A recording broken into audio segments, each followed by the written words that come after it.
This is not the weather I was looking forward to in Arizona. I'm Tom with EnjoyTheJourney.life. Our channel is all about RV living and traveling full-time. Usually not in the snow. And today I'm going to talk about tips on how to RV in the wintertime. I'm going to go ahead and make a companion blog post for this video, plus all of the recommended items that some of them we use and some of them we don't use, and I'll tell you more about that later, but check out that blog post for more details. First tip, I know Cherie will agree with this, is don't be anywhere where it's going to snow. Just kidding.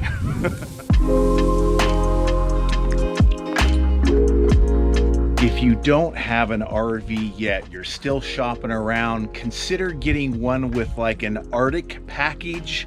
They maybe call something else, one that has maybe dual pane windows, better insulation, and just kind of more made for winter camping.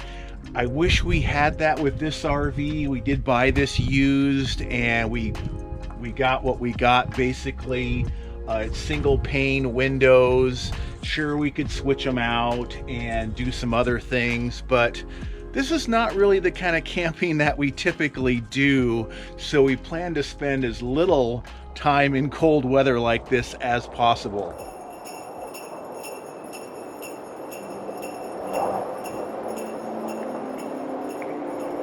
So before heading out on a winter camping trip, make sure you're prepared, and that includes your tow vehicle if you're doing some kind of a trailer or fifth wheel.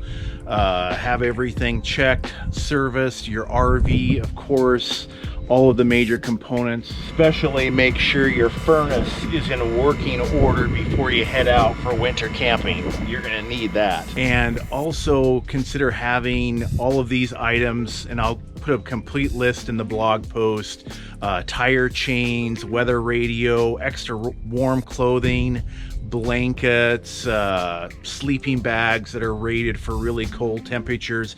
You want to have backups for things just in case. Maybe extra jugs of water that you're going to keep inside so they don't freeze in case you lose your main water source, stuff like that. Consider as many potential possibilities as you can. And remember to take care of your tow vehicle as well. Make sure if it's a diesel that you have some kind of anti-gelling additive just in case, because you might need this.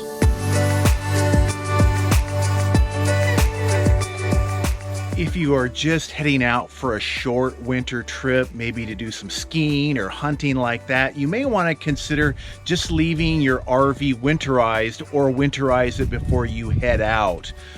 You can still use your bathroom with a mix of the pink. You want to use the pink RV Safe antifreeze solution mixed with water, so you can again still use your bathroom.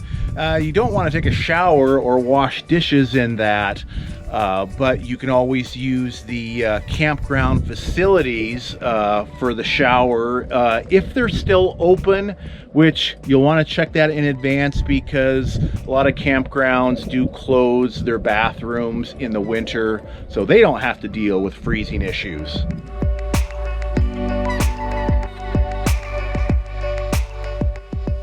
Now, the rest of these tips are for enjoying your RV as close to normal as possible during the winter, whether you're set up for like more than a few days, like a couple weeks, or even months in the cold weather. And those tips are coming right now.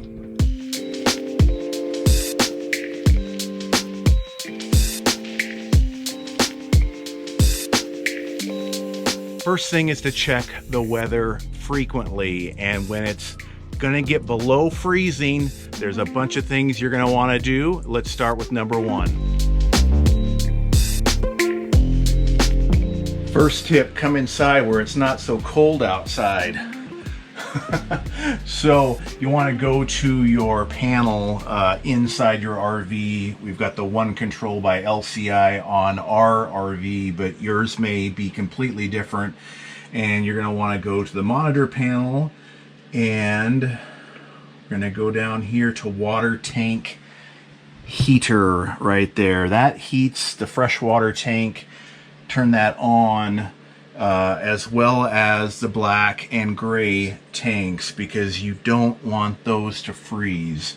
So that's the first thing that I do, even if the temperature is maybe around 35 degrees or potentially less, because you just never know if the weather forecast is accurate or not. And that's the water tank heater. And if you have an older RV or your RV does not come with tank heaters, consider adding those, because you can buy those as an aftermarket product.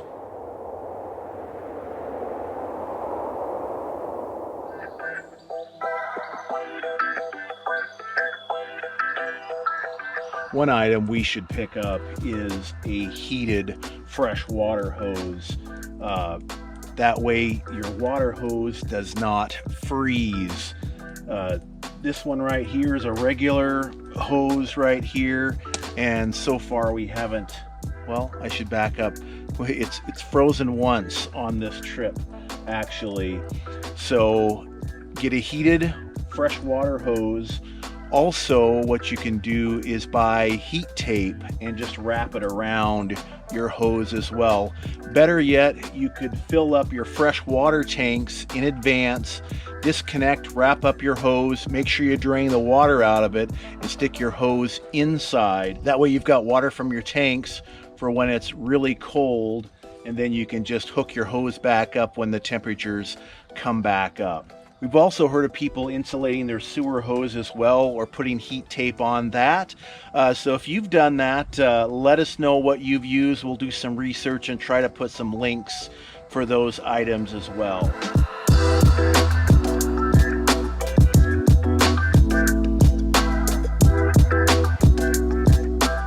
I'm going to share some examples on what not to do, because again, we typically don't RV in really cold weather. So these are some items that you don't want to do. Number one is not have your sewer hose elevated right now. You don't want, well, all the contents of your sewer hose to collect in there and freeze solid. That might turn into something they call the poopsicle. So we don't have our sewer hose support out right now. So a couple of things you might consider doing is actually emptying your tanks, and if it's going to get cold overnight, go ahead and disconnect the sewer hose and put them underneath in the storage bay, and only use them when it's above freezing.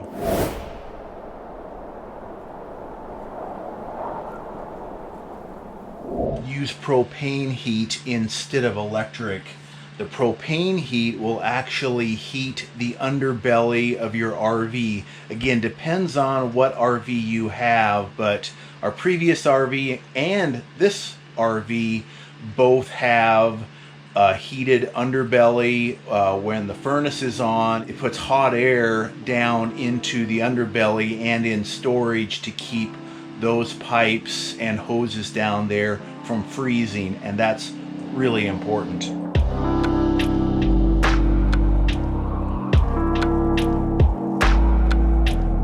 We are almost completely out of propane. We've been on the road, gosh, for several months, and finally settling down here in this particular RV park for a little while. So we're gonna take advantage of some empty tanks. And actually, this is a partial right here, but it's almost empty, so we'll have them top that off. That is empty, this is empty, and it's getting like winter time. What I do for you RV newbies, or just refreshers on how to get propane, I used to just exchange these at Walmart, but I heard that they don't fill these all the way, and so you're actually might be getting ripped off with a propane exchange, and maybe anywhere. So actually we will get that refilled, and I just pull out the Allstays app. We can see I'm near Cottonwood, Arizona. There's a little LP sign right there. I'll hit the LP, Tractor Supply Company, information right there. I gave them a call, and what's important that you ask them for a refill and not an exchange, because some places assume you're exchanging, and I've showed up at places and then they can't do anything. So make sure you go to the right place. And if you really don't want to handle tanks like this, there are services that will come to you. I've just never really done that, but you can check with the RV park or campground that you're in to see if they will just come and refill your tanks for you.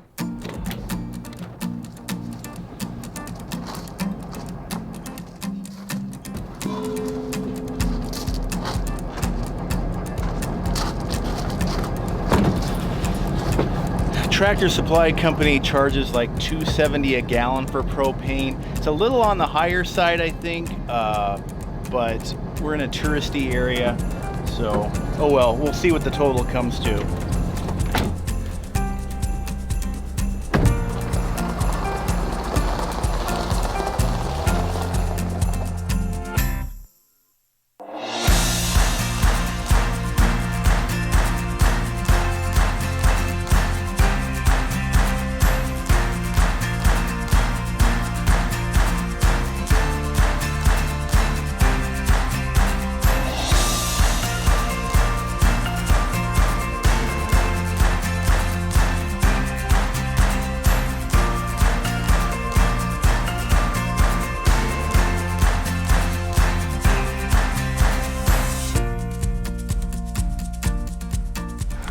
.1 gallons, so we'll see how much that sets us back here.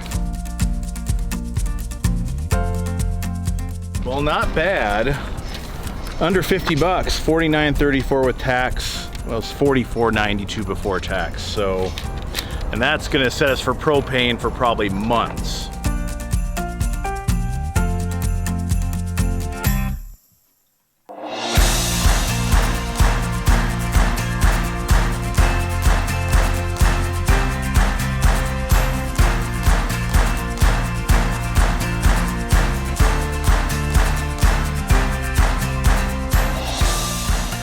Here's a tip. If it's not going to get below freezing, we will typically use electric heat, both the built-in fireplace and also these portable electric heaters right here. We've got 3 of these for different parts of the RV, and we don't use them where we're at right now. We're actually at a monthly site and we have to pay for electric. But typically we're not at a monthly site and your electric is included. So it's one way of saving money on propane. So for short stays, we're gonna use the electric heaters, and if it's above freezing. For longer stays, when we're paying for electric, we're gonna use propane more. And sometimes it'll be like a hybrid. We'll put the propane temperature at like a floor of maybe 59 or 60, and then use electric heat on top of that. So it just kind of depends on your situation. Propane heat in general is more comfortable for us.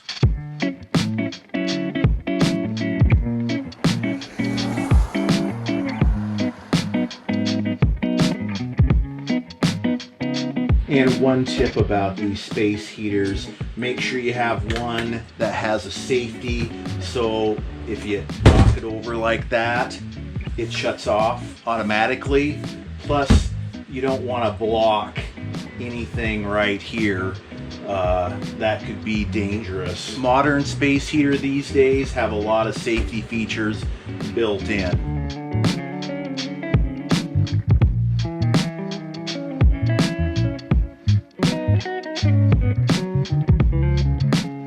A couple of other items that we'll just throw in here when trying to stay warm in your RV is if you can find the air intake inside your RV, you can actually place one of these heater fans in front of that and turn the fan on in your RV. It'll help to spread the heat around more evenly in your RV. We haven't tried that yet. I think it might work if the temperature is not too cold.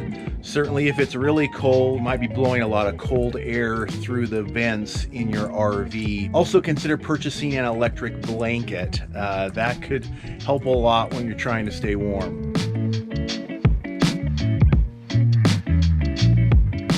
Another way to help your pipes not freeze is to open up your cabinets when it's going to be freezing. That way it helps to let some of that heat inside and to keep those nice and warm and not frozen.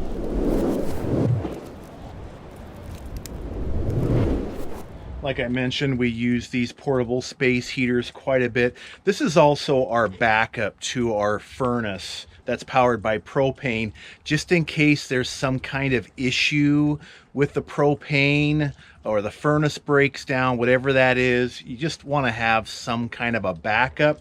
Now, if you're going to be boondocking, there's a heater that is propane powered that's safe to use inside. So let us know if you have tried the Mr. Heater Buddy. We'll put a link in our blog post about that so you can see what that is. It's less than $100 and apparently it's safe to use inside. And it's really popular, so check that out. And again, let us know down in the comments if you've tried it and how does it work for you. We'd like to know.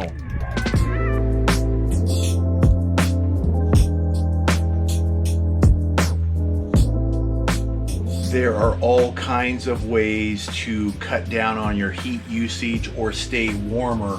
One simple way is just to keep the shades pulled. Like this will help keep a little more heat in here. You can also consider getting some kind of insulation, either the plastic film for your windows, and there's a lot of other kinds of things you can add. We'll link to some of those in that blog post on some other window solutions to help keep you warm and keep that heat inside. If you're going to be doing a lot of winter camping or longer term winter RVing, you may consider adding skirting on the bottom of your RV all the way around. That'll help keep out the cold weather and help protect your pipes underneath. We've never done it, so if you're one of the RV experts out there that have experience with that, let us know some tips on how to do that. We'll also look for links on where you can find the material for this so you can do it yourself if you need to. Condensation can be an issue when the temperatures get cold, like we're having an issue right here. As you can see, several things you can do about that is you can vent, especially when you're cooking, to try to get some of that moisture out of here as much as you can do it while you're also trying to stay warm. You may also have to use a dehumidifier. As you may know, condensation can cause mold and mildew, and that's not a healthy thing. You don't want those kind of issues in your RV. Another way of keeping your condensation low inside the RV is to do all your cooking, or as much cooking as possible, outside. I don't know if we'll do that, but we do have the grill I could uncover and we could do more grilling.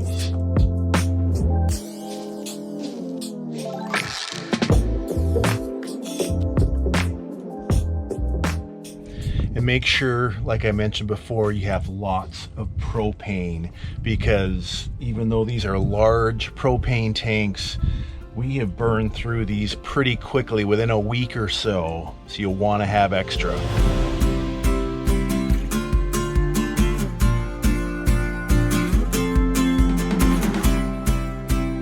And before you travel, you need to take all of this off right here.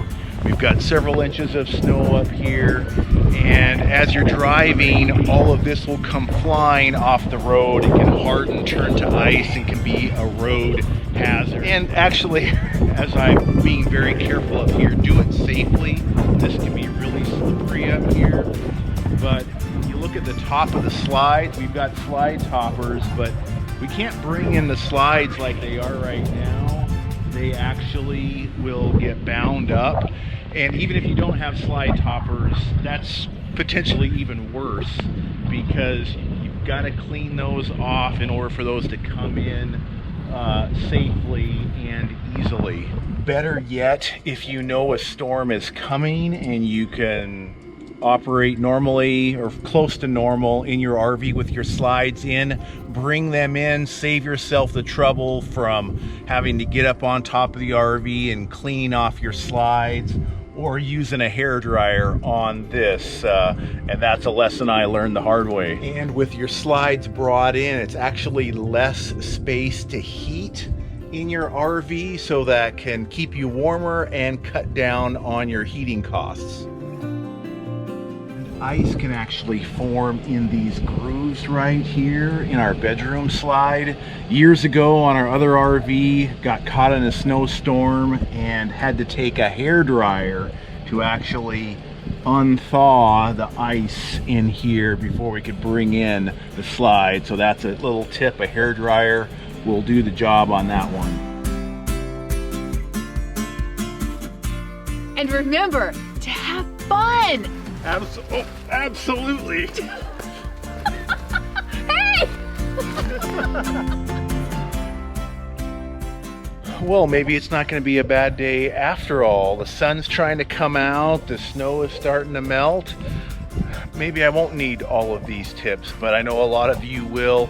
So what did you think of this video? Let us know down in the comments. Plus, again, if you've got some winter RV tips to share, put those down below so everybody can learn. We hope you are enjoying your winter traveling, and hopefully somewhere warmer than this. That's certainly our preference, but you know, you can't always have flip-flop weather, can you? Thanks for watching. We appreciate it. Stay warm and safe, and we will see you in the next video.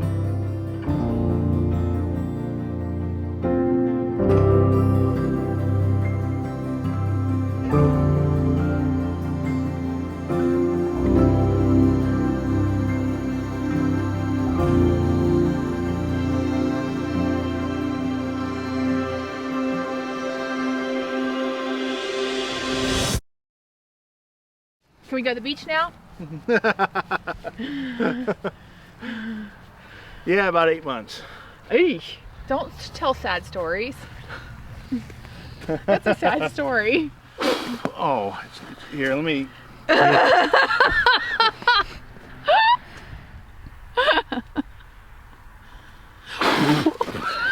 We need to have a snowball fight. No, we are not gonna have a snowball fight. That was just powdery. That wasn't a hard snowball. Be nice. It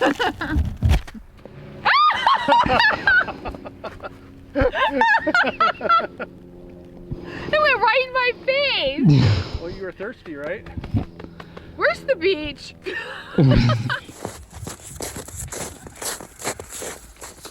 You got it? Yeah. So what am I doing Drag your here? feet in the snow to clean off the mud. You're like a snow pro. It's not my first snowdeo.